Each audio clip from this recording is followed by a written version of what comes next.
So we spent the last couple of days doing different area formulas. So we did the area of a parallelogram, the area of a triangle, the area of a trapezoid. Now we're going to put those formulas all together and find the area of composite figures. So composite figures are just figures that are made up of other shapes that we're comfortable or that we're used to seeing.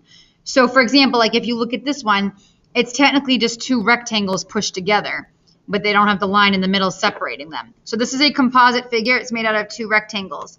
On the back, if I draw something like this, okay, this is a composite figure. It's just made out of a triangle and a square. So a composite figure is just a figure that's made out of two or more regular polygons. Okay, so we're going to try to figure out the area for these.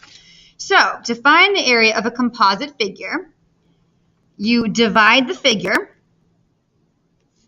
into simple polygons that we have area formulas for. So for example, like for this one down here, we know the area formula for a rectangle, so we would just divide it into two rectangles and then find the separate areas of each of them. So you find the area of each individual shape or polygon and add them to find the total area.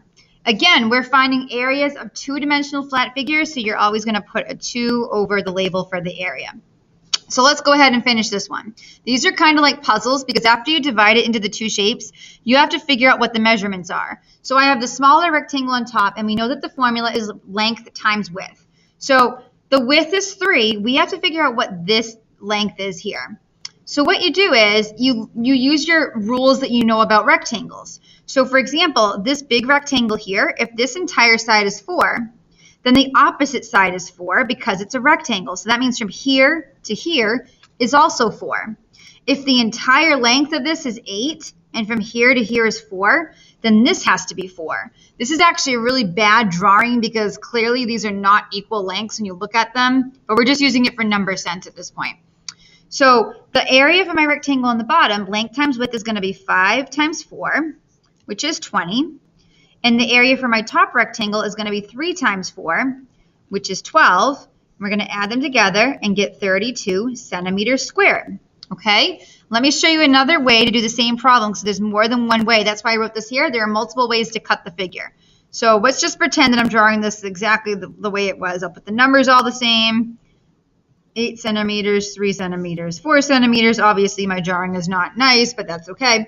So let's say that we looked at this and we wanted to do it like this. So now we have this big rectangle and this little one. We can do this. We're going to get the same exact answer doing it a different way. So this rectangle has a length and a width of 3 and 8. So 3 times 8 is 24. Now I need to find the area of this. So we have how tall it is. It's 4. We need to figure out what this little measurement is. Okay? So, oh, I forgot a number. So if this entire distance is 5, but here to here has to be 3 because it's the opposite side of a rectangle. So if this is 3, the bottom is 3. If this whole thing is 5, this has to be 2 because 3 plus 2 gives you a full distance of 5, which is what this is saying. So now I have these measurements. 4 times 2, which is 8. 24 plus 8 is 32. So I did the same problem 2 different ways and we get the same exact thing. Okay? So let's try some more.